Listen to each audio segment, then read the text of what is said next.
Hello नमस्कार, क्या हाल चाल? बढ़िया।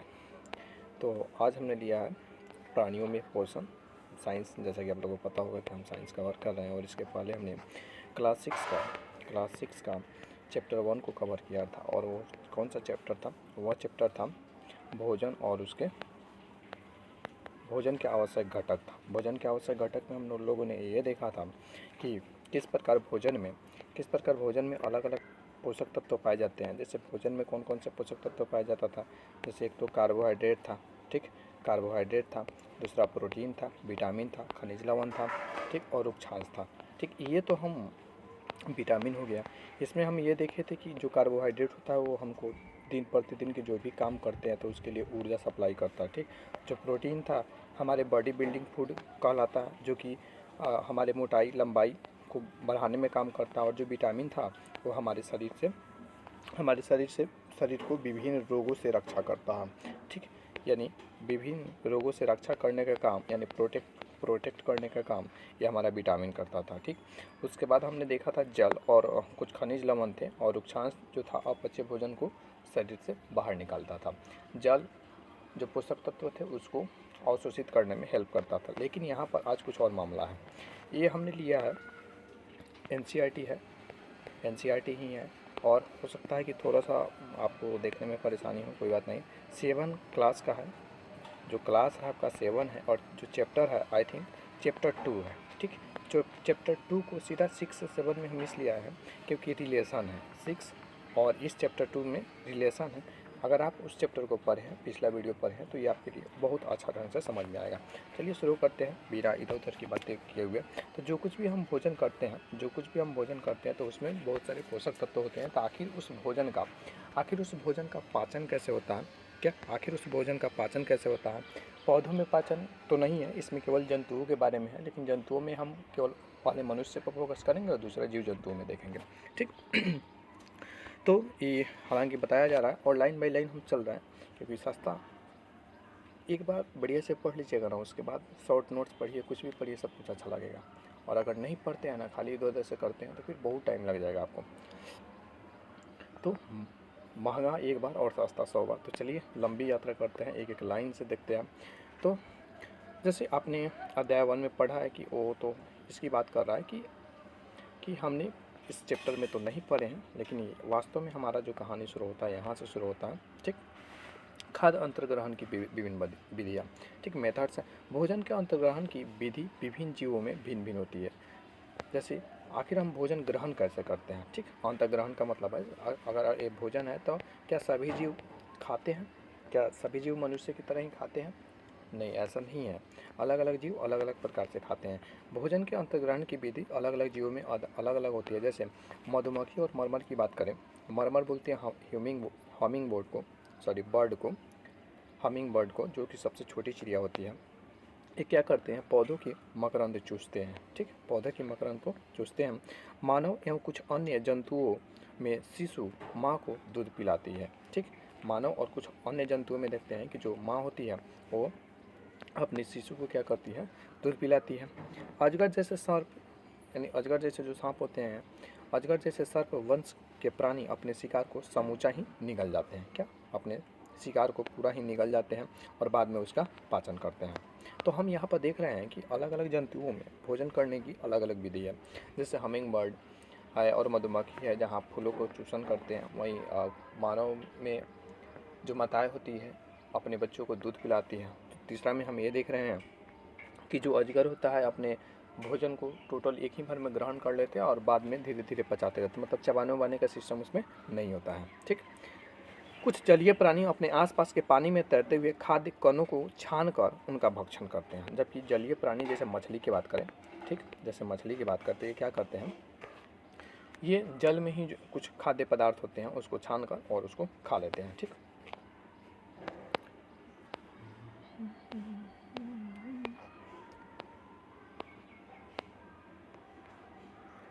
यहाँ पर एक कुछ चीज़ें दी गई है, अद्भुत बातें हैं। जैसे स्टार फिश का नाम सुने होंगे आप, नहीं सुने हैं तो सुन लीजिए, तारा मछली बोला जाता है। एक कह रहा है कि कैल्शियम कार्बोनेट के कठोर कवच वाले जंतुओं को आहार करती है। ठीक। जैसे अंडा जो होता है, ये अंडा जो होता है इसके ऊपर जो उजला भाग होता है, जो इसके ऊपर जो उजला भाग होता है वो कैल्शियम कार्बोनेट का बना होता है। तो जो स्टार फिश होता है वो क्या करता है, कैल्शियम कार्बोनेट के कठोर कवच वाले जंतुओं को आहार के रूप में ग्रहण करते हैं। ठीक, इन्हीं सब जंतुओं को आहार के रूप में ग्रहण करते हैं। अच्छा, लेकिन कवच खोलने के लिए सबसे पहले ये क्या करते हैं, कवच खोलने के बाद यह अपने मुख से अपने आमाशय को बाहर निकाल लेते हैं। समझ रहे हैं? जैसे हम लोग का आमाशय शरीर के अंदर होता है, लेकिन ये जो स्टार फिश है उस पहले कवच को तोड़ता है और उसके बाद उस कवच को लेने के लिए उनके पास हाथ नहीं होता है स्टार फिश के पास। ठीक, तो क्या करता है, अपना आमाशय को ही बाहर निकाल लेता है, ले भैया। और उसके बाद अपना आमाशय बाहर निकालती है तथा जंतुओं के कोमल भागों को खाती है। आमाशय वापस शरीर में चला जाता है तथा आहार धीरे धीरे पचता है। ठीक, ये एक अद्भुत बात थी साइंस के रूप में, तो इसीलिए हमने ये बता दिया। अब हम बात करते हैं मानव में पाचन, जो सबसे इम्पोर्टेंट है और परीक्षा के पॉइंट ऑफ व्यू से भी ये सबसे ज़्यादा इम्पोर्टेंट हो जाता है और यहाँ से बहुत प्रकार के प्रश्न पूछे जाते हैं। तो हम अपने मुख द्वार द्वारा क्या करते हैं, हम अपने मुख द्वारा ठीक भोजन को अंतग्रहण करते हैं, यानी भोजन खाते हैं, इसे पचाते हैं और फिर उसका उपयोग भी करते हैं। भोजन पहले ग्रहण किए, उसका पाचन हुआ और उससे जो कुछ भी मिला तो उसका हम उपयोग करते हैं। ठीक, आहार का बिना पचा भाग मल के रूप में निष्कासित किया जाता है। ठीक, क्या आपने कभी यह जानने का प्रयास किया है कि शरीर के अंदर भोजन का क्या होता है? भोजन एक सतत नली से गुजरता है। जब जैसे ही हम भोजन ग्रहण करते हैं, जैसे ही हम क्या करते हैं, अरे गड़बड़ हो गया का, थोड़ा मिटाते हैं इसको, मिटाना है भाई।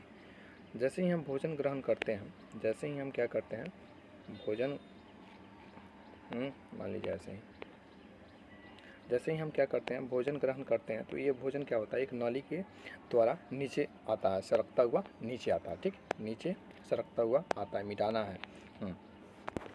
भोजन का क्या होता है, भोजन एक सतत नाली से गुजरता है जिसको फूड पाइप बोलते हैं, आहार नाली बोलते हैं, जो मुख्य गुहिका से प्रारंभ होकर गुदा तक जाती है।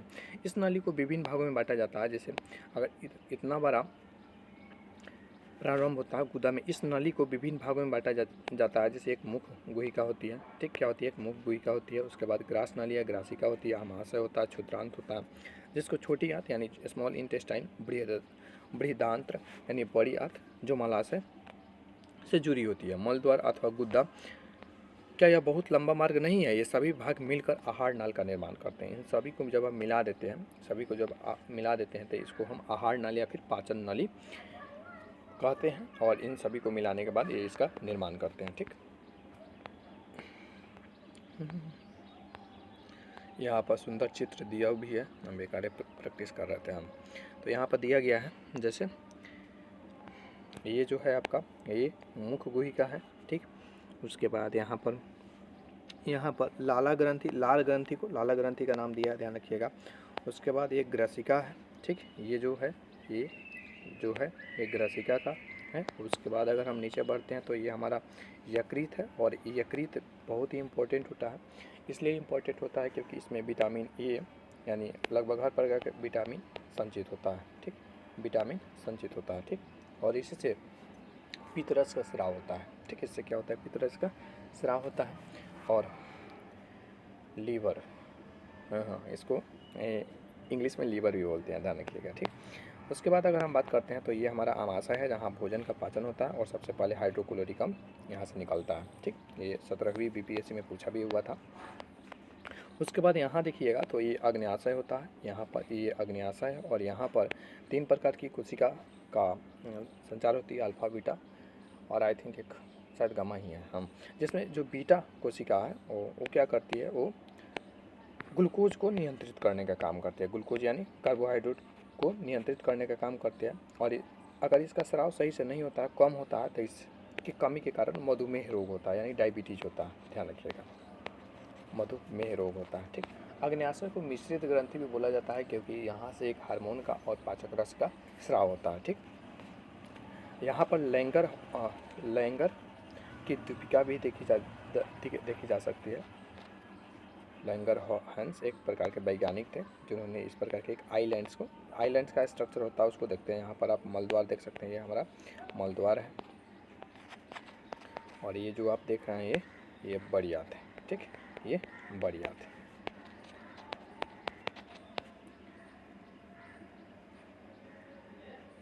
गजब गर्मी है। आइए हम देखते हैं कि आहार नल में विभिन्न भागों में भोजन का क्या होता है। मुख एवं मुख गुहिका में भोजन का अंतर्ग्रहण क्या करते हैं। सबसे पहले मुख द्वारा होता है आहार।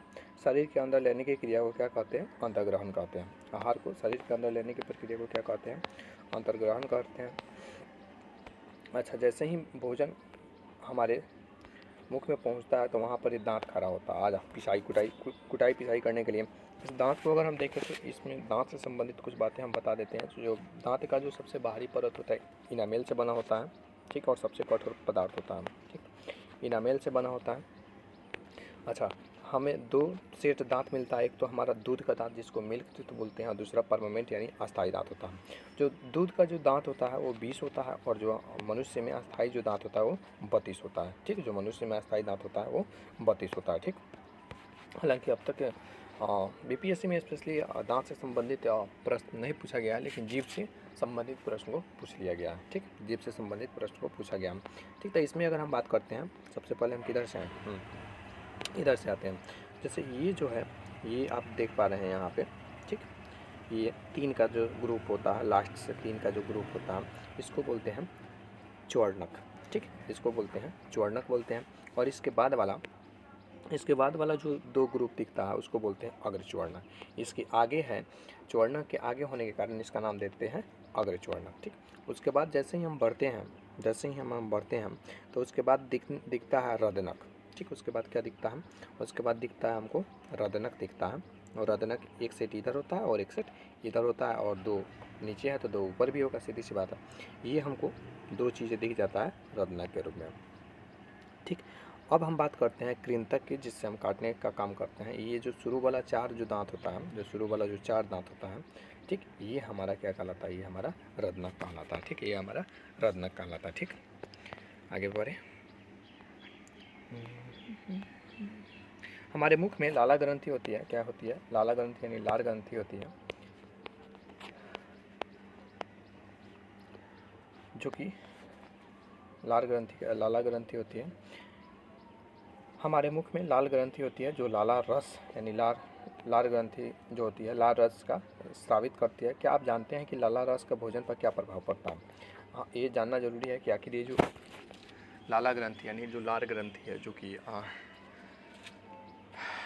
जो अनेक प्रकार के एक प्रकार का एंजाइम बनाता है, इसका क्या काम है, आइए इसको देखते हैं।